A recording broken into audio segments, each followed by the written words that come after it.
I'm not saying don't stay with your community. I'm not saying abandon your community or no.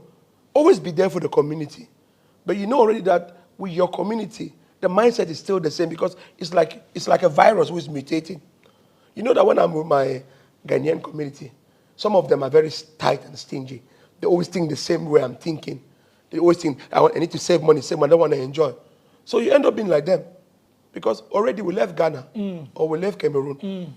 There's a Cameroonian community here. I'm there, but I'm not involved there like that. No, because I'm like, only thing you will talk is gossiping about this, about that drink. Nobody will come and say, bro, there's this business opportunity. Do this, do that. No, they will never tell you that. So same applies to the community. It holds you down.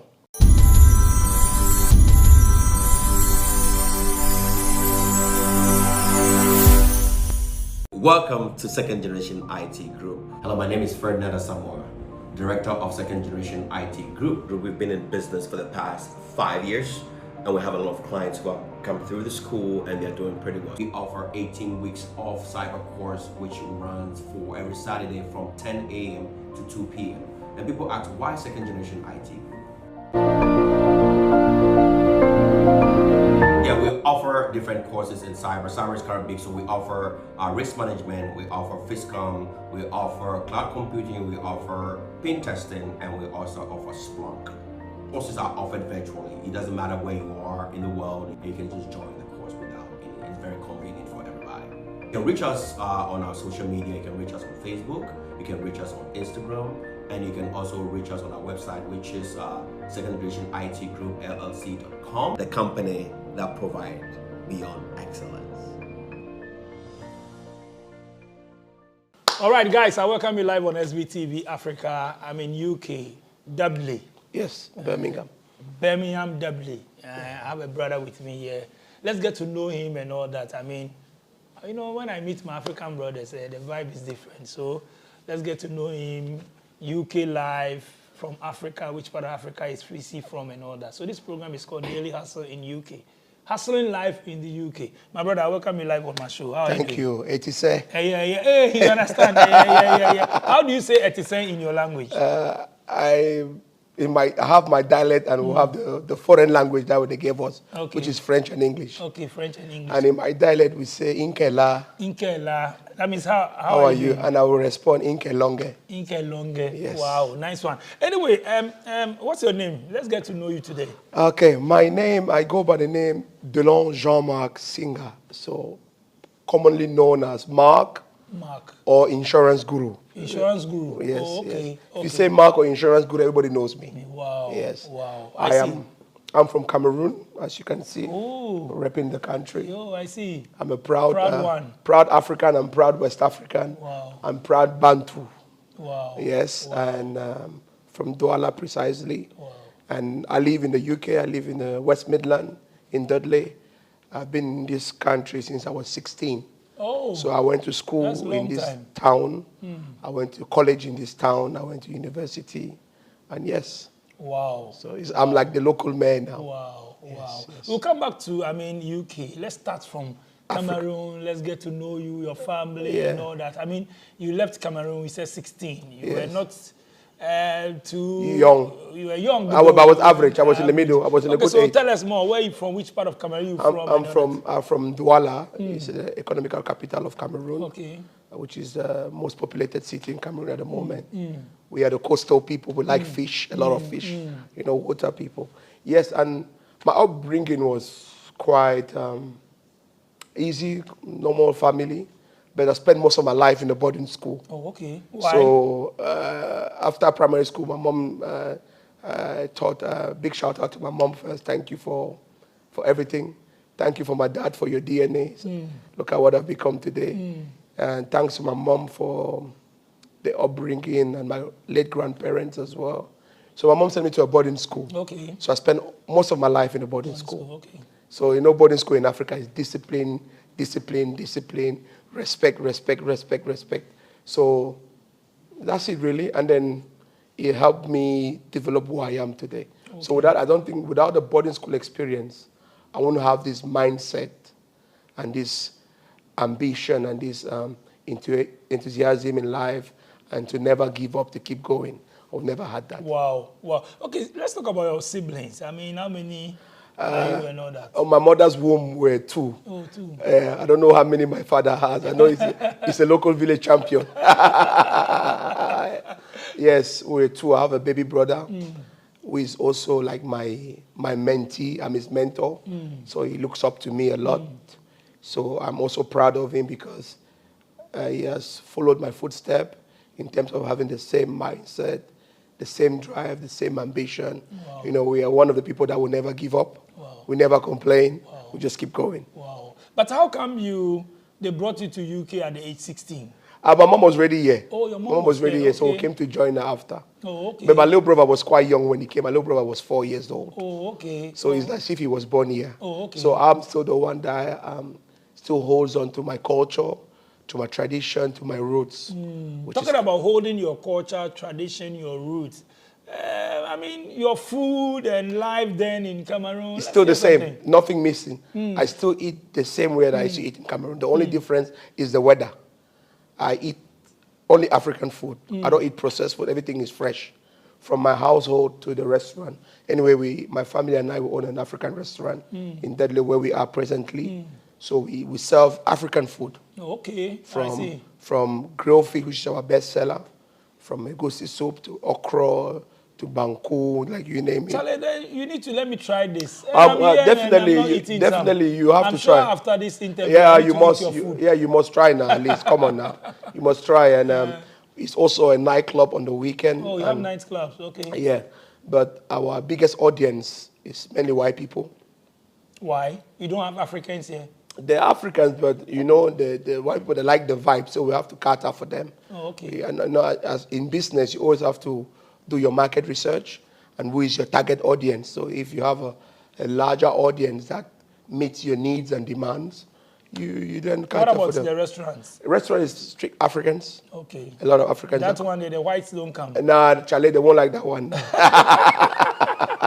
Okay, let's start from when you were brought to UK. I mean, 16, Yeah. starting life and all that. I know you continue with your education. Yeah, I continued and my all that. education. It was a bit hard at first. Hard in the sense by that I spent all my life in the boarding school. Now going to a day school, it took me time to integrate. Okay. And you know, boarding school in Africa will teach us manners, respect of the older people, and you have certain morals as an African man, certain morals I still hold till now. So when I was going to school, certain things I saw my school friends doing or behaving in a certain way, for me it was like, huh? So I had difficulties, hence why I used to beat a lot of people in school. I used to slap a lot of kids in school. In the UK? In the UK, yes. They know me as the African guy that slapped. Wow. Yes, I used to, even the girls, there's one day a girl I remember in the science lab said to me, F you. For me, it was a big insult because I know in Africa, if a woman wants to open her mouth and talk like that, I mean, she can back it up.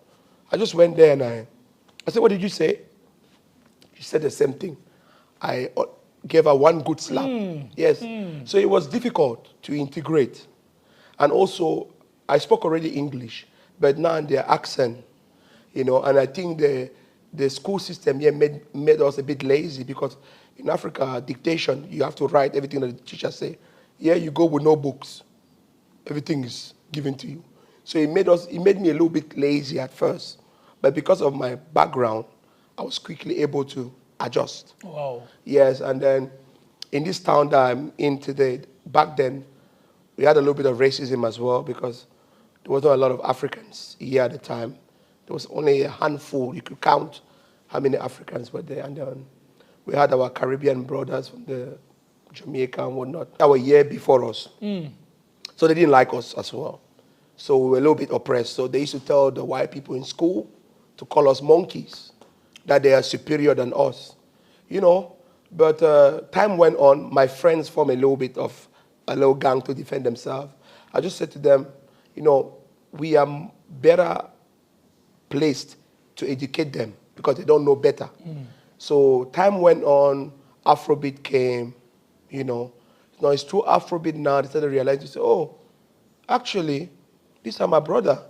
Why do I have to, fight him? And then before that, we didn't have no African shop in here, no African business. My family and I were actually the first Africans to own a restaurant in Dudley. Because before, everything used to be in Birmingham. Every time you want to go and buy African food, Go to Birmingham. Birmingham, it was like 20 minutes. So we started the business in 2015. And then from there, with our Caribbean brothers, we made them understand that we are one. We are all Africans. It's just that some of you were taken many, many years ago. It's not our fault. So it's my own duty to teach you, to say, me and you are Bantus. Look at your nose, look at my nose.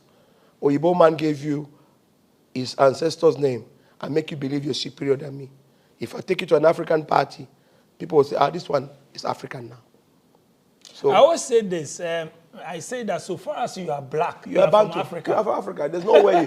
Whether you are Caribbean, Jamaican, you are African. whether you are African. And majority of them are Bantus. Majority of them are from West Africa. Yeah. They have our features, our nose. Features, yeah. So it's all about educating them because they don't know better. So I took it upon me to be like the problem solver, the chief of the village, like the low nana of Dudley. And to whatever I see your brother, I was trying to teach them. Say, no, bro, we're better than this. You can do better than this. This is not your purpose. It's not your destiny. No. The system wants you to be this, whereas this is how you're supposed to be. And as an African man, as a black man, it's important to know your roots, to know your beginning, to know where you start. Nice one. So, after school, did you continue? After school, I went to university. My mom at the time wanted me to study engineering because he has money. So I did my higher diploma at Dudley College. After that, I went to Warwick University for a year. I dropped out because I'm like, Charlie, this engineering is not for me. It doesn't work. So let me try and do something that I like. And I took 1 year out. Then 2013, I went to Staffordshire University, that's in Stoke-on-Trent. And I studied business management and human resources. And then before I even graduated, I became an insurance man. So I had a job offer for insurance, 2016. So after the job, 2 months after I graduated from university, and then from then on, I was an insurance man. I built a uni and also running the family business. I used to be a bouncer, security in nightclubs. You have the features. Yes, I still did the doors when I was doing part-time. It was just to give me extra money. And back then, there was only 2 African nightclubs in Birmingham. Okay. I used to run all the clubs in Birmingham. Let's talk about the bouncing security bouncer job that you went to, the security. How was it? It was good because I was very young. And remember, I came with a very different mindset. And there was a lot of chaos in most of our African nightclubs that I worked. And I put a lot of order as a doorman. I used to be a doorman. And then I worked with Nigerians. I worked with my own Cameroonian people. And then the Zimbabweans and South Africans, when they used to do that events, 4,000, 5,000 people, they would call me to be in charge of the security. So I had a good reputation. And it's through the door work that I became very popular. And then after that, I had to transition from a bouncer to a corporate guy. Some people didn't take me serious at first. They said, they used to do security. You were the big guy there. Now you say you do insurance. No. So it was difficult for people to trust me. So I left the people that knew me. I went to people that don't know me to build myself a name. So I came up with the name Insurance Guru. Insurance Guru. That's it. So you stopped the bouncing, now you are Insurance Guru. Yes. Jumping into the insurance, tell us about it. Is it car insurance? What insurance? Okay. It's not car insurance. My job as an insurance man, first of all, is to educate the community, to tell them the importance of insurance. Why do you need insurance? So I do 2 types of insurance. I do the personal insurance and the commercial. And I also do loans and mortgages. Okay. So I'm going to break it down into segments. So insurance, personal one, I do critical illness. I do life insurance, income protection, private medical care, pension, wills and estate planning. And I do, what's that one called? Personal mortgage. So with life insurance, I know a lot of us will come to Europe. We always think we're never going to die. Like recently in your community now, a lot of people have died. They were in this country. They had papers. They were working. They didn't have insurance. When they died now, we'll have to contribute money to bury them or to repatriate. Because when a parent dies, when you die in this country, people in Africa rely on you. People in Europe rely on you. So when you die, who's going to look after them? When you have papers, the most easiest way to create wealth, to create a legacy for your family, both here in Africa, is through insurance. It doesn't cost you that much. but people are ignorant. Some of us don't want to listen. We think we know it all. We think we're never going to die. Death is the only thing that is real. Everybody will die. Eventually. We don't know the time and the hour. Critical illness, you can be sick. You can have cancer, heart attack, kidney failure. Insurance will pay you. And so on. And then the business part of the insurance is mainly business insurance, like what I did to my friend Colin at his Okrika factory there, and even at Samoa as well.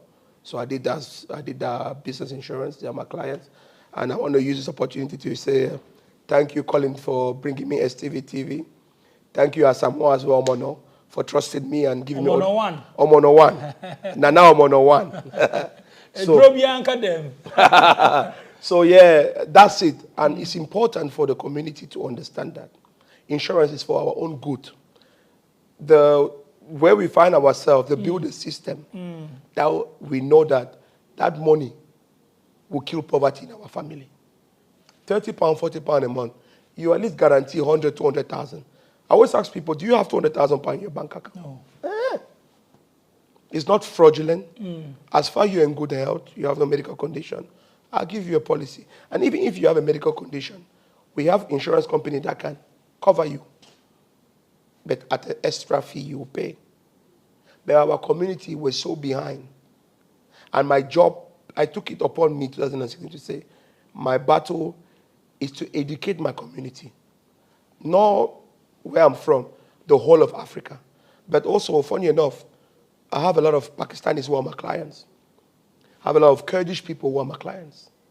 So I'm not just in Africa, I'm global. Pakistanis, I insure them. Kurdish people, I insure them.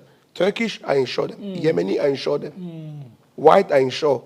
So if I'm helping this other community to create wealth, protect their money, protect their asset, build a long legacy, why can I not do it for my own community? And it pains me sometimes because, especially for my country, my own people, they don't see my importance. It's people from different communities, from Ghana, from Nigeria, from Zimbabwe, from South Africa, from Burundi, that are holding me like this. Say, you must marry one of our daughters because we don't want you to go. That's a major problem we have in Africa. We don't support our own, or we don't believe in our own. We rather support outsiders. For me, I call it the poverty mentality and poverty mindset. You saw when you were coming. You saw my next door neighbor. Yeah. You saw how it is in there. So why can we not do the same? How do we move forward? That mentality has to change. If not, we're still going to be behind forever and ever. But now what's going to happen? Our society, our community is going to be divided into two. Those that have a different mindset will be on one side, and the poverty mentality people will be on the other side. We'll leave them behind. Because eventually, we'll have to grow. Because how do we move on forward? So imagine people that believed in me till now had that poverty mentality. Do you think you will see me here today? No. So we need to change the mentality. And it doesn't just stop with us. It stops with the children, generation upon generation. Because a lot of people think, oh, no, I want to save money. No. Why should it grow? Master, it's my job. This is why I get paid. Oyibo man will call you over the phone. You believe me more than me. Because you always think, my own brother is a crook. No, I don't want him to be better than me. People have this mentality of not wanting you to be better. But funny enough, people will start supporting you when it becomes popular to be supported. That is true. That is true. So how long have you been doing this insurance thing? 7 years. 7 years. Yeah, 7 wow, years. Then you have experience. I'm a manager in my company, and hopefully by next year I should be a regional manager. Hopefully, that's the goal. That means it's growth. You have to always continuous improvement. I can't say I'm an insurer. I'm still a small boy. At least I know I'm well experienced, and we thank God today that most of the time now people just call me. I still make advertisement, I still make noise, but people always call me, oh, this person gave me a number for insurance. That means they trust me. And I always tell my friends and people that know me to say, It's not about money for me. It's reputation and character that defines me as a person. Money will come, but I'd rather build my reputation as a trustworthy person, as a person of integrity and principle. If I say A, I do A. If I say B, I do B. And discipline is key. Wow. Let's talk about, I mean, aside that, let's talk about hustling in UK, life in UK, our brothers and sisters back home. When one travels to UK, they see, Charlie, this guy don't hate you. They'll be asking you money. They think we don't have good things in Africa. We need to travel to Oyibo man land to come and make it. When one comes here, they say, oh, yeah, Charlie, the guy has made money and all that. I mean, tell us about life in UK, the reality on the ground. You know, some of us, we cannot come back home anymore because we're already in here. And shame and embarrassment won't allow us, and ego won't allow us to go back home. People always think this is heaven. It's not all. For you to become comfortable, it will take you at least 6, 7, 10 years maybe for you to start saying, oh, yes, I'm doing it, because it's not easy. My first job when I left school, I was working at McDonald's burger, when they do burger. My second job, I was a security bouncer. In the winter, it's difficult because it's cold. I was a small boy, I was going to uni. So it wasn't as easy. Even for me to start wearing suit like this, it's not overnight. Before I used to wear different match. You know, even in my insurance hustling, it wasn't easy. It was difficult. But because I was patient, I was focused, I was determined, eventually I started smiling bit by bit. You understand? So if the situation, like again, goes back to the mindset, if we can change our mindset and mentality in Africa, I don't think there's a reason for us to come here. You understand? They have built the system in a way where everybody has an opportunity. And they came to us, they gave us a concept which is not ours really. Before the colonial masters, when I'm going back to the days of the kings and all the chiefs, we were living in harmony. We only fought for territory or livestock. But apart from that, our way of ruling was better. No one was oppressed. Nobody has this and that, because at the end of the day, everybody was even. But now the system that was brought to us, that democracy that they brought to us, it doesn't work for us. European democracy is not for African democracy. Before they came, we had already a structured system that worked for thousands and thousands of years. Our women were never oppressed. I don't know who lied to our women that you guys were oppressed. Since you're a man in this earth, have any woman been oppressed in Ghana? To say you cannot go and sell in the market? No. You cannot do this? No. So where did that thing come from to say people were oppressed? Because at the end of the day, we need law and order for things to function. As me and you were men, we know that if there is no law and order, we can be violent at any given time. And because of the law and order, or patriarchy as a call, it keeps me on check. You know, if I go there and attack this man, something happened to him, I might go to jail, I might get killed. So that laws that were put before the colonial master came worked better for us. Since they came, what has changed?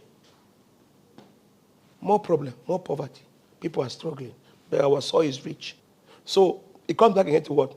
The mindset, and they gave us the thing, divide and conquer, divide and rule. So now we hate each other because you're Kang, his one is from that side, I shouldn't support him. Forgetting that we are one people. You're all cousin, derive. You understand the problem? Same applies here. Oh, because he's Nigerian, I'm Ghanaian, I can't go there. Or Nigerian and Ghana jollof rice. That's not even your own. That jollof rice comes from Gambia and Senegal. Nigeria is far from you, but you guys are fighting. So because of that, Ghana jollof, Nigerian jollof. I don't want to support him.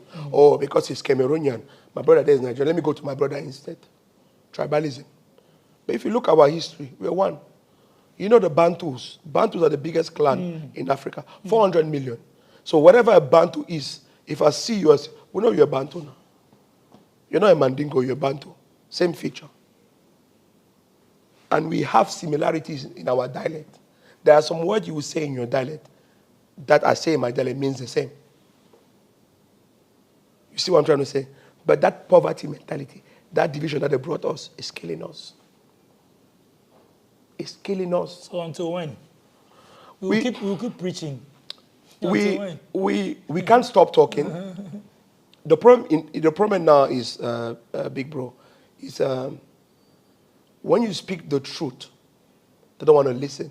If you speak things as nonsense, non-entity, rubbish, people listen to that. So we need to go back to the drawing board, back from square one, back from the educational system that was brought to us, back from there, back from the TVs we watch. Should we stop watching imported TV medias in Africa? It starts from there.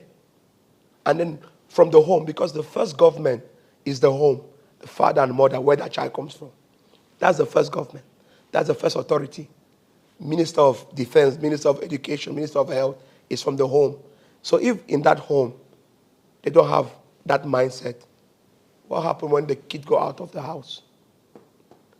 When he picks up the phone, go on Instagram and That's why they say charity begins at home. Thank you. So it starts from home. So we cannot, people that think like me, we cannot change the world overnight. But I have a philosophy I always say, if I can mentor one man, because everything revolves around the man is the foundation for a family. The father, the mother, children.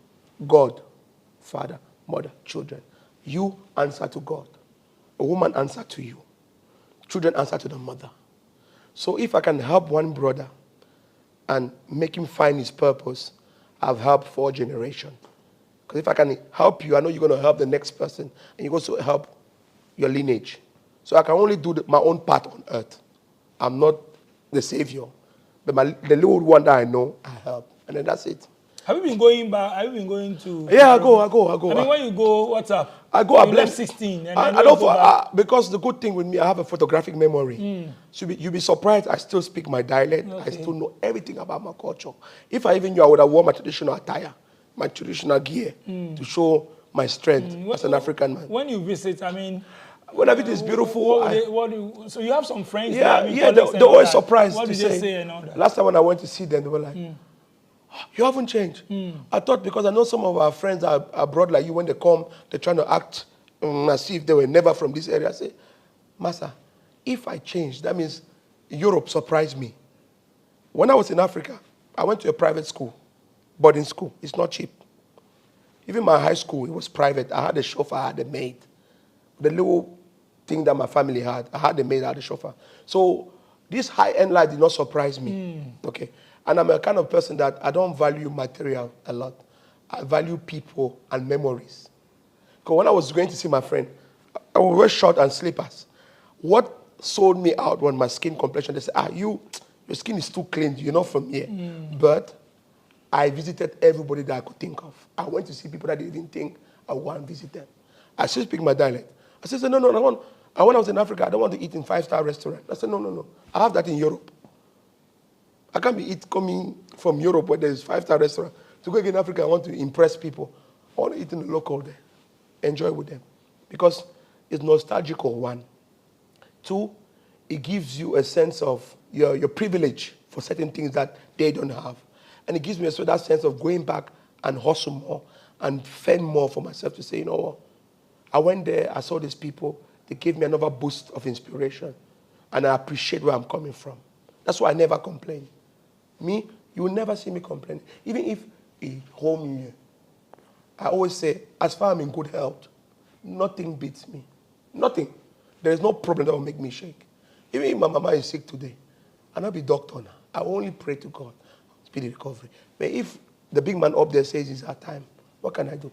You can't do anything. Talking about the language, our local dialects and all that, when we travel, then we forget them. Then we'll be speaking English. Yeah. I know. You see them, and then Africans normally we do that. But when you see these Indians they don't speak English with you know why? We have something called inferiority complex.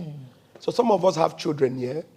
We want to pretend to say, no, I want to speak my children only in English. No dialect. Then you're the fool. Then you're the idiot. Because Asians have been here since 1920. And so I have my friends that their father their uncle, them, they were born here. 3 generations were born here. They still speak that dialect as if they were born in Pakistan, or in India, or in Yemen, or in Somalia. We will come here, all of a sudden, you want to forget. So your friends will come over to your house. You're scared to showcase your culture, your tradition, your dialect. So one thing that helped me keep my culture is to always listen to music from my village, from back home. Okay. Because I realized that most of the music we listen abroad here, even the hip-hop music, the rap music, or the UK rap music, talk a lot of nonsense and rubbish. And it mess up your mind. Because sometimes you listen to what these artists are saying from America or from UK, you'll be like, this is demonic. It doesn't make sense. Living in Ghana, abroad, a first-timer visiting Ghana, or a company wondering where to get quality service providers in Ghana for any job, then Ejumapa On Demand Services is here to assist you. Ejumapa On Demand Services connect requesters and service providers such as masons, plumbers, electricians, auto repairers, home and office cleaners, trash collectors, rent agents, spa attendants, roofers, beauticians, teachers, CCTV installers, and all artisans on one platform. Yes, one platform. Trust Ejumapa On Demand Services to sort you out any day, anywhere, and at any time. To download the app, please visit the App Store and Play Store or visit our website www.ejumapa.com. Now, if I go and listen to one of my countrymen singing one of the songs in my dialect, at least I know it will still help me maintain the dialect. Because that's what I listen to. Because obviously, there's not plenty Cameroonians in the UK. Especially people from my village. There's not enough of them. So the only person I speak my dialect to is my mom. And sometimes my siblings, my cousins in France or in Africa when I'm on the phone with them. And they're still amazed to say I can still speak my dialect. I say it's important. I can't lose that. How can I gossip?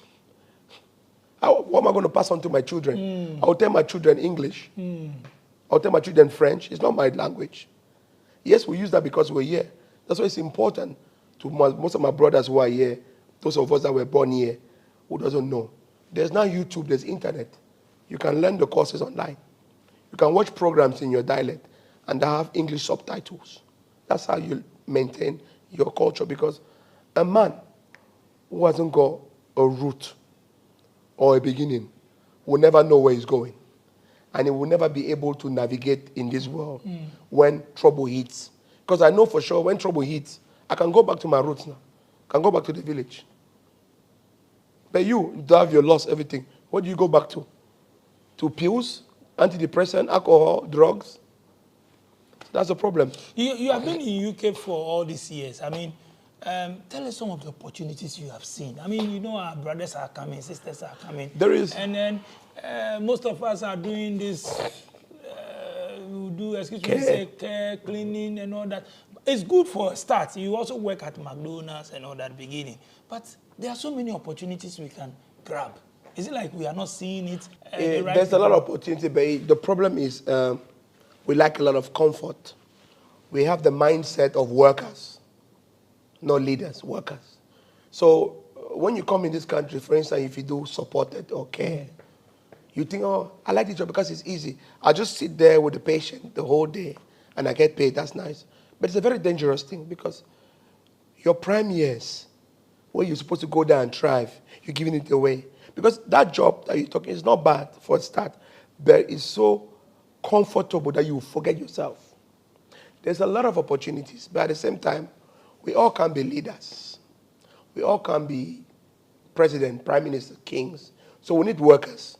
So majority of the population, 80% of the population, are sheeps. They follow everything that has been said. 15% of the population are the leaders. And then there's 5% of the population who always question, why? Let me do my own way. They're also leaders, but they want to do a different way. I'll give an example, Elon Musk. He doesn't abide to the norm of stuff. He does whatever he feels like doing. So if you already have 80% of the population who are like sheep, what does it tell you? It tells you again, it goes back to the mindset. Because there's some people here, you preach to them, you life coach, you're the mentor, you mentor them, you say A, B, C, but they can't take action. So there's a lot of opportunities within the community and outside the community. but you just have to try and break away from that poverty mentality. Is it like the kind of people, the circle we associate ourselves with, it's also part? I think so. I think so. Some of it is part because I'm not saying don't stay with your community. I'm not saying abandon your community or no. Always be there for the community. But you know already that with your community, the mindset is still the same because it's like a virus who is mutating. You know that when I'm with my Ghanaian community, some of them are very tight and stingy. They always think the same way I'm thinking. They always think, I need to save money, I don't want to enjoy. So you end up being like them. I'm not saying don't associate time to time with the community, but sometimes it's good because already we left Ghana or we left Cameroon. There's a Cameroonian community here. I'm there, but I'm not involved there like that. No, because I'm like, only thing you will talk is gossiping about this, about that drink. Nobody will come and say, bro, there's this business opportunity. Do this, do that. No, they will never tell you that. So same applies to the community. It holds you down. And you become one. You incubate each other. So you start mutate. You start like a virus. You become stronger and stronger and stronger. Circulating at the same Thank you. circle. And the children follow. They're limited. They don't see the bigger picture. So we need to break away from that barrier. Certain nonsense we used to do in Africa, let's leave it there. Let's not bring it here. Let's bring the good things. Let's bring our culture, our dialect, our heritage, our morals. Let's keep our morals. But we came here to better ourselves, to better our life. And the UK is the land of honey and milk. Majority of us, when we focus on money. Let me make money, how to make my money and send back to Africa and all that. And then you do that, but here you live in a small house, you drink, you eat bread and sardine every day. There's this Ghanaian man that died in London. He was working in the construction site. Every day he was eating bread and sardine. He died with 20,000 pounds in his body. Look at this. Because I always tell people, I'm an insurance man, I create wealth. And I always say, nobody leave this earth alive. Nobody leave this earth with anything. Vanity, vanity. You came naked, you go back naked. You came weak, you go back weak. You came small, you go back small. Soil is soil. So I always tell people, embrace your health, which is your most important thing. Build memories. Don't focus too much on accumulating wealth, accumulating material. Okay, you're going to build that big house in Ghana. But yeah, because I always say to my friends, I'd rather be comfortable where I am first. Yes, it's good to build in Africa. No, don't get me wrong. It's a low investment. But don't go and build something that I'm never there. We build there, but we are not there. We go on holidays 3 weeks, 1 month, we're back. So you see the point. So why do you want to go and build such a big duplex when you're never there? And secondly, you don't even teach your children about your culture, about going back to Africa every year. So do you think they're going to go back? And then here in the UK, you live in a share house, sleeping on the floor. There's wrong priorities now. You have to be comfortable first where you are. My Pakistani people, my Asian people, come and see where they live. Comfortable. When they're in Pakistan, they enjoy. At a certain age, you say you want to go and retire. Fine. But how often do you go on holiday? Wrong priority and wrong mindset. So we need to break from that chain, from that, I always call it poverty mentality. You have to enjoy life now. Okay, I'll give you £1 million now, and I'll give you type 1 diabetes or cancer. Or I'll give you £40,000 a year and good health. Which one would you choose? 40,000 a year in good health. Yeah. I will take 40,000 a year. Thank you. Why 1 million with cancer? That's what people don't understand. You understand? Nobody will go for that. And then they don't, and I've noticed my people, some of my people, they don't know how to prioritize and invest in themselves.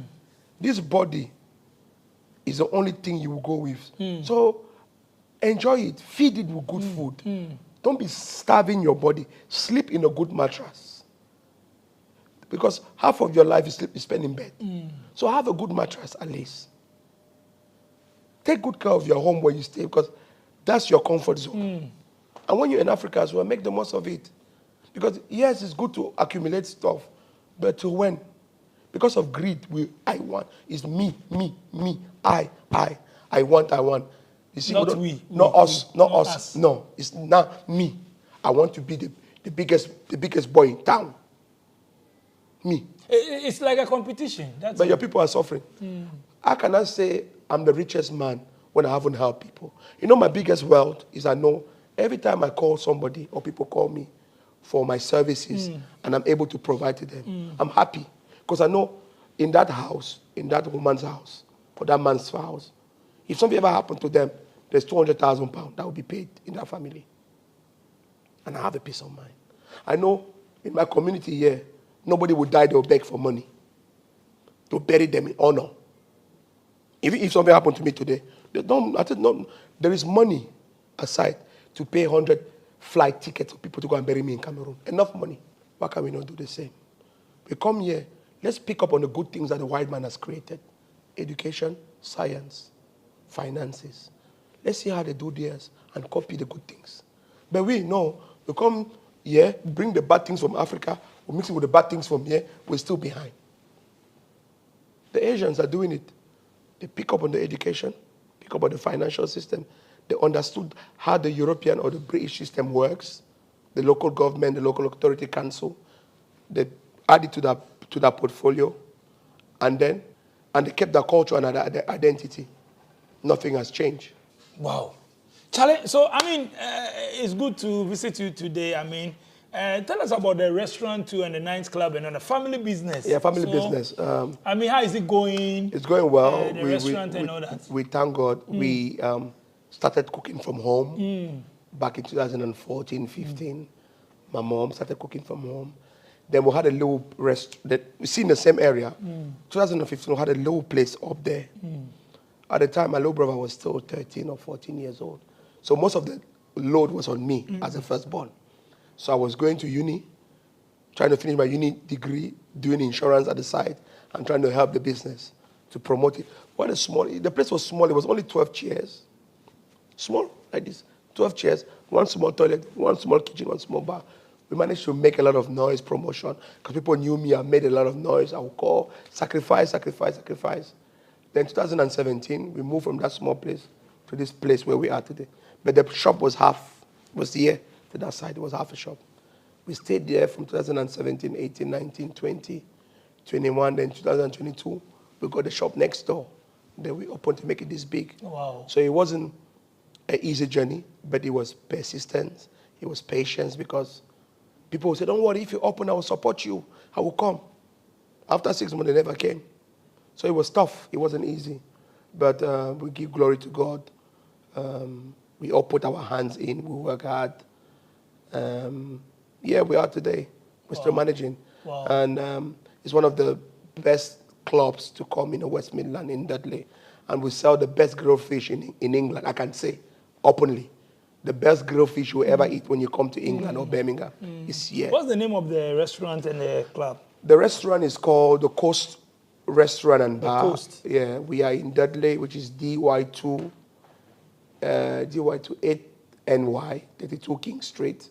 We are also on Instagram. If you type the Coast Bar Restaurant, you'll find it on Instagram. And it's a very beautiful place. As you can see, it's neat and clean. The food service is amazing. The bar service too is amazing. I'll be one of the best bartenders. So when do you open the nightclub and also the bar? The nightclub opens Friday, Saturday from 10:30 p.m. to 2:30 in the morning. And then the restaurants open from Monday to Sunday. But we don't open on Tuesdays. And we open from 12 o'clock to 11 p.m.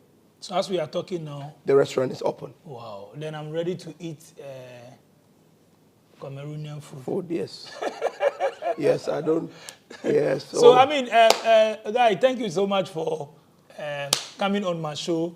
You can say shout outs to your people in Cameroon, in your language. In my language. Before I want to say that, out. I want to first say, like I say, because people know me as the insurance guru, and I have a slogan is, don't play yourself. Somebody's got to do it. Insurance guru is not the same. Know your word. Remember, no situation is permanent. You are the master of your own destiny. You own your future. Only you and you alone will make change to happen. But the choice is yours. And big shout out. I want to first give a big shout out to God, Nyambe Weke, for giving me the day and giving me SVTV Africa to be here with me. We pray that God and his ancestors keep watching over him and bless him and keep opening many, many doors. And so our noise and the interviews we're doing can reach out to the world. I want to give big shout out to my parents, to my father, wherever you are. May God keep watching over you. To my beautiful and amazing mom, I love you and appreciate you. Thank you for everything. For my beautiful wife, Black Diamond, you know how it is. Oh, you married? Yes, I'm a married man. Oh, a Cameroonian? No, an African woman. Oh, from where? From Africa. Nice one. So from Africa. Oh, I want to know maybe from Ghana, No, Nigeria, Zambia. for security reasons, we cannot disclose. It's a security man, though, so you don't. Yeah, you know, you know, when you're a public person and you're very popular, certain things, you know, your love life, your financial life, you don't talk that. Yes. Okay. And I don't hide it. I don't hide it. I'm a married man. You're a married You know, man. Okay, yes. continue. And yes, Enicia, Black Diamond, you know it is. Big shout out to my little brother, Jay Honcho, Marshall Iwane. We love you. And yeah, for other people that are going to watch this video, if you recognize me, you know I'm Insurance Guru. You can also follow me on Instagram, which is insurance_guru_1. The one and only. There's no photocopy. There's one of me, nowhere else. And Nana Collins. But say shout out to, I want you to say something in your language. In my language, it's a bilingual country. We speak French and English. French and And English. official language. Okay. Juste pour vous dire à tous mes frères et sœurs qui vont voir cette vidéo sur YouTube, SV TV Africa, ils viennent me donner une interview, juste pour savoir mes origines, mon parcours en Europe et aussi le business familial, comment ça sort et la mentalité des gens. Donc, chapeau à SV TV Africa pour cet honneur. Et tous ceux qui vont voir cette vidéo, n'oubliez pas de vous abonner. Cliquez, abonnez-vous. C'est la meilleure chaîne africaine. Merci beaucoup. Et comme c'est un week-end, on va dire Chapalaza. Nice one. Nice one. I'm going to learn French. So next time I'll be speaking French with you guys.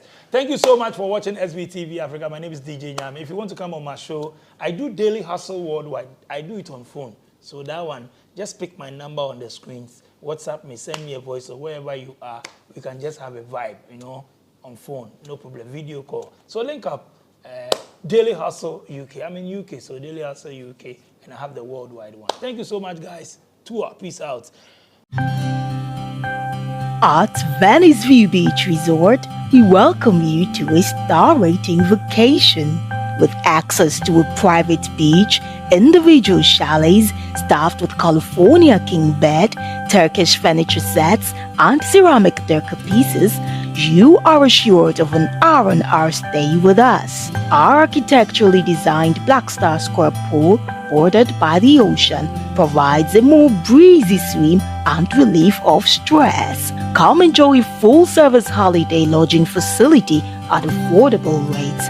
Locate Venice View Beach Resort at Bakun, near the Atobo Ghana Gas Company in the western region of Ghana. For further inquiries and bookings, do visit www.veniceviewbeach.com.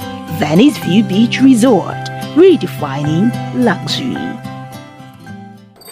Oh, hello, people. My name is Kali Boss. The only boss. I'll wait to others. Have you heard? Wait, do you know that Tap Tap Send is live in Texas? Oh, you didn't know?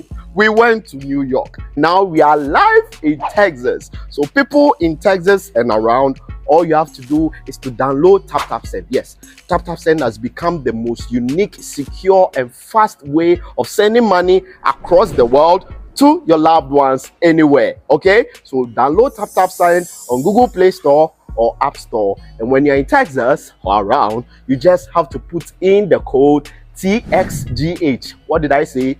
TXGH, and you get $10 for your first transaction you make. Mahama media, Texas, you drew, huh? Very soon we'll conquer everywhere.